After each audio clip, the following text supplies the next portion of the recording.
826 ಸಹಾಯಕ ಪ್ರಾಧ್ಯಾಪಕ ಹುದ್ದೆಗಳು ಕೆಸೆಟ್ ನಂತರವೋ ಅಥವಾ ಈಗ್ಲೇನಾ? The ultimate analysis. ನಮಸ್ಕಾರ ಸ್ನೇಹಿತರೆ. ಕರ್ನಾಟಕದ ಲಕ್ಷಾಂತರ ಉನ್ನತ ಶಿಕ್ಷಣ ಆಕಾಂಕ್ಷಿಗಳ ನಿದ್ದೆಗೆಡಿಸಿರುವ ಒಂದು ಪ್ರಶ್ನೆ: ಮುಂದಿನ ಅಸಿಸ್ಟೆಂಟ್ ಪ್ರೊಫೆಸರ್ ನೇಮಕಾತಿ ಯಾವಾಗ? ಬೆಳಗಾವಿಯ ಚಳಿಗಾಲದ ಅಧಿವೇಶನದಲ್ಲಿ ಉನ್ನತ ಶಿಕ್ಷಣ ಸಚಿವರು ಒಂದು ಸ್ಫೋಟಕ ಮಾಹಿತಿಯನ್ನು ಹೊರಹಾಕಿದ್ದಾರೆ. ರಾಜ್ಯದಲ್ಲಿ ಖಾಲಿಯಿರುವ ಬರೋಬ್ಬರಿ 826 ಸಹಾಯಕ ಪ್ರಾಧ್ಯಾಪಕ ಹುದ್ದೆಗಳನ್ನು ತುಂಬಲು ಸರ್ಕಾರ ನಿರ್ಧರಿಸಿದೆ. ಮೇಲ್ನೋಟಕ್ಕೆ ಇದೊಂದು ಸಿಹಿ ಸುದ್ದಿಯಂತೆ ಕಾಣಬಹುದು. ಆದರೆ ಇದರ ಹಿಂದಿರುವ ಅಸಲಿ ಸತ್ಯ ಏನು? ಒಂದು ಕಡೆ ಆಕಾಂಕ್ಷಿಗಳು ಮುಂದಿನ ಕೆಸೆಟ್ಗಾಗಿ ಕಾಯುತ್ತಿದ್ದಾರೆ, ಇನ್ನೊಂದು ಕಡೆ ನೇಮಕಾತಿಯ ಚರ್ಚೆ ಶುರುವಾಗಿದೆ. ಹಾಗಾದರೆ ಈ ನೇಮಕಾತಿ ಅಧಿಸೂಚನೆ ಅಂದ್ರೆ ನೋಟಿಫಿಕೇಶನ್ ಕೆಸೆಟ್ ಪರೀಕ್ಷೆಗಿಂತ ಮುಂಚೆ ಬರುತ್ತಾ ಅಥವಾ ಕೆಸೆಟ್ ಮುಗಿಯುವವರೆಗೂ ಸರ್ಕಾರ ಕಾಯುತ್ತಾ?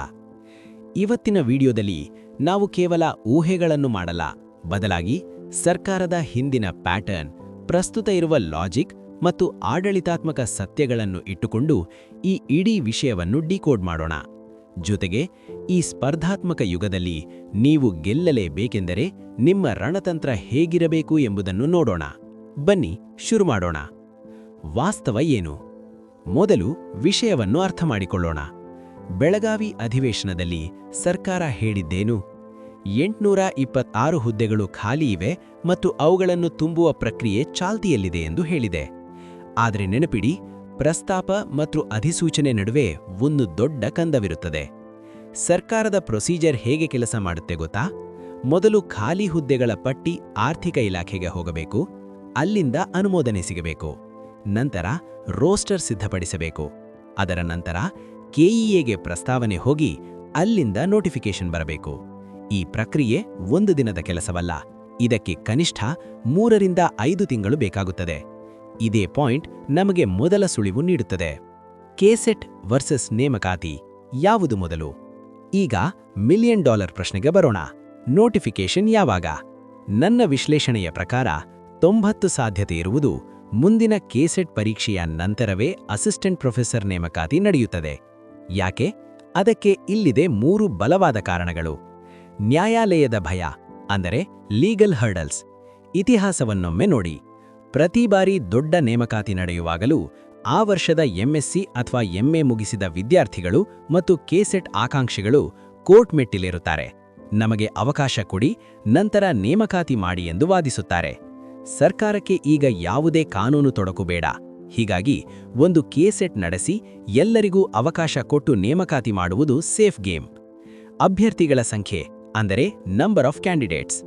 ಸರ್ಕಾರಕ್ಕೆ ಬರುವ ಆದಾಯದ ಮೂಲಗಳಲ್ಲಿ ಪರೀಕ್ಷಾ ಶುಲ್ಕವೂ ಕೂಡ ಒಂದು. ಕೆಸೆಟ್ ಆದರೆ ಸಾವಿರಾರು ಹೊಸ ಅಭ್ಯರ್ಥಿಗಳು ಅರ್ಹತೆ ಪಡೆಯುತ್ತಾರೆ. ಆಗ ನೇಮಕಾತಿ ಪರೀಕ್ಷೆಗೆ ಅರ್ಜಿ ಹಾಕುವವರ ಸಂಖ್ಯೆ ಹೆಚ್ಚಾಗುತ್ತದೆ. ಕಾಂಪಿಟಿಷನ್ ಹೆಚ್ಚಾದಷ್ಟು ಅತ್ಯುತ್ತಮ ಅಭ್ಯರ್ಥಿಗಳು ಸಿಗುತ್ತಾರೆ.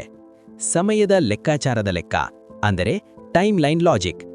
ಕೆಸೆಟ್ ನೋಟಿಫಿಕೇಶನ್ ಸಾಮಾನ್ಯವಾಗಿ ವರ್ಷದ ಆರಂಭದಲ್ಲಿ ಬರುತ್ತದೆ. ಅಸಿಸ್ಟೆಂಟ್ ಪ್ರೊಫೆಸರ್ ನೇಮಕಾತಿಯ ಆರ್ಥಿಕ ಇಲಾಖೆಯ ಅನುಮೋದನೆಗೆ ಇನ್ನೂ ಸಮಯ ಬೇಕು. ಈ ಗ್ಯಾಪ್ನಲ್ಲಿ ಕೆಸೆಟ್ ನಡೆಸಿ ಮುಗಿಸುವುದು ಅತ್ಯಂತ ಸೂಕ್ತವಾದ ನಡೆ.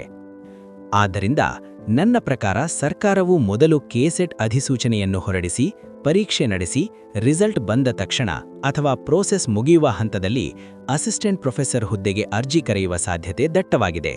ಆದರೆ ಒಂದು ವೇಳೆ ಸರ್ಕಾರ ತುರ್ತು ಅಂತ ನಿರ್ಧರಿಸಿ ನಾಳೆಯೇ ನೋಟಿಫಿಕೇಶನ್ ಬಿಟ್ಟರೆ ಆಗ ನಿಮ್ಮ ಕಥೆ ಏನು?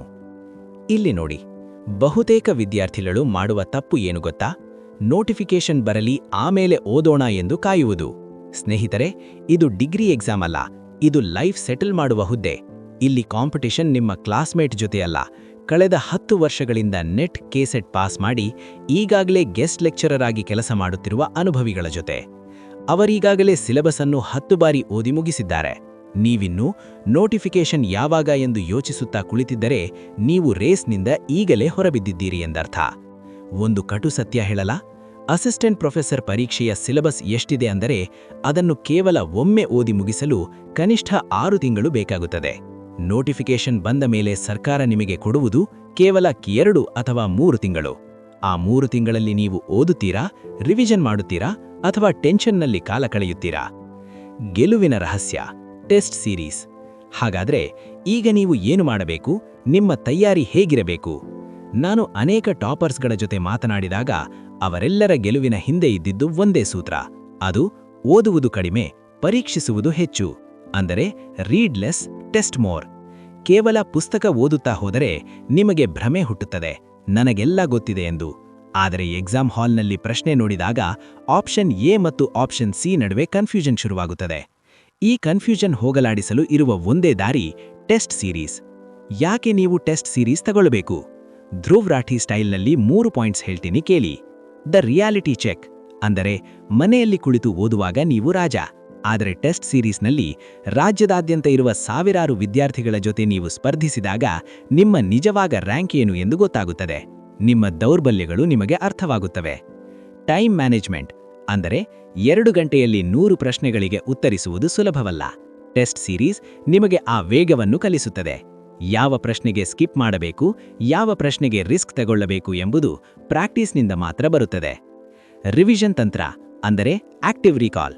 ಸುಮ್ಮನೆ ಪೇಜ್ ತಿರುಗಿಸುತ್ತಾ ಹೋದರೆ ತಲೆಯಲ್ಲಿ ಉಳಿಯಲ್ಲ. ಆದರೆ ಟೆಸ್ಟ್ನಲ್ಲಿ ಒಂದು ತಪ್ಪು ಮಾಡಿದರೆ ಆ ತಪ್ಪು ನಿಮ್ಮ ಮೆದುಳಿನಲ್ಲಿ ರಿಜಿಸ್ಟರ್ ಆಗುತ್ತದೆ. ಮುಂದಿನ ಬಾರಿ ಆ ತಪ್ಪಾಡಲ್ಲ. ನನ್ನ ಸಲಹೆ: ಇಂದೇ ಈ ಕ್ಷಣವೇ ಒಂದು ಗುಣಮಟ್ಟದ ಟೆಸ್ಟ್ ಸೀರೀಸ್ಗೆ ಸೇರಿಕೊಳ್ಳಿ.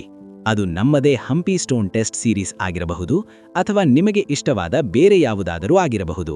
ಆದರೆ ವಾರಕ್ಕೆ ಕನಿಷ್ಠ 2 ಮಾದರಿ ಪರೀಕ್ಷೆಗಳನ್ನು, ಅಂದರೆ ಟೆಸ್ಟ್ ಮಾಕ್ ಟೆಸ್ಟ್ಗಳನ್ನು ಬರೆಯಲೇಬೇಕು. ನೆನಪಿಡಿ, ಯುದ್ಧ ಭೂಮಿಯಲ್ಲಿ ರಕ್ತ ಸುರಿಯಬಾರದು ಎಂದರೆ ತಾಲೀಮು ಮೈದಾನದಲ್ಲಿ ಬೆವರು ಹರಿಸಲೇಬೇಕು. ಕೊನೆಯದಾಗಿ 826 ಹುದ್ದೆಗಳು ಬರುತ್ತವೆ ಎಂಬುದು ಸತ್ಯ. ಕೆಸೆಟ್ ಕೂಡ ನಡೆಯುತ್ತದೆ ಎಂಬುದು ಸತ್ಯ. ಆದರೆ ಈ ಅವಕಾಶವನ್ನು ಯಾರು ಬಳಸಿಕೊಳ್ಳುತ್ತಾರೆ ಎಂಬುದು ನಿಮ್ಮ ಕೈಯಲ್ಲಿದೆ. ಸರ್ಕಾರ ಯಾವಾಗ ಬೇಕಾದರೂ ನೋಟಿಫಿಕೇಶನ್ ಬಿಡಲಿ. ನೀವು ಅದಕ್ಕೆ ರೆಡಿ ಇದ್ದೀರಾ ಎಂಬ ಪ್ರಶ್ನೆಯನ್ನು ನಿಮ್ಮನ್ನು ನೀವೇ ಕೇಳಿಕೊಳ್ಳಿ. ವದಂತಿಗಳನ್ನು ನಂಬಬೇಡಿ, ಸಮಯ ಹಾಳು ಮಾಡಬೇಡಿ. ನಿಮ್ಮ ಫೋಕಸ್ ಕೇವಲ ನಿಮ್ಮ ಸ್ಟಡಿ ಟೇಬಲ್ ಮೇಲಿರಲಿ. ಈ ವಿಡಿಯೋ ನಿಮಗೆ ಇಷ್ಟವಾಗಿದ್ದರೆ ಲೈಕ್ ಮಾಡಿ ಮತ್ತು ನಿಮ್ಮ ಸ್ನೇಹಿತರ ಜೊತೆ ಶೇರ್ ಮಾಡಿ. ಅಸಿಸ್ಟೆಂಟ್ ಪ್ರೊಫೆಸರ್ ಪರೀಕ್ಷೆಯ ಬಗ್ಗೆ, ಪೇಪರ್ 1 ಮತ್ತು ಪೇಪರ್ 2 ತಯಾರಿಯ ಬಗ್ಗೆ ಇನ್ನೂ ಹೆಚ್ಚಿನ ಮಾಹಿತಿ ಬೇಕಿದ್ದರೆ ಕಮೆಂಟ್ ಮಾಡಿ. ನಾನು ನಿಮ್ಮವನು. ಸಿಗೋಣ ಮುಂದಿನ ವಿಡಿಯೋದಲ್ಲಿ. ಜೈ ಹಿಂದ್, ಜೈ ಕರ್ನಾಟಕ.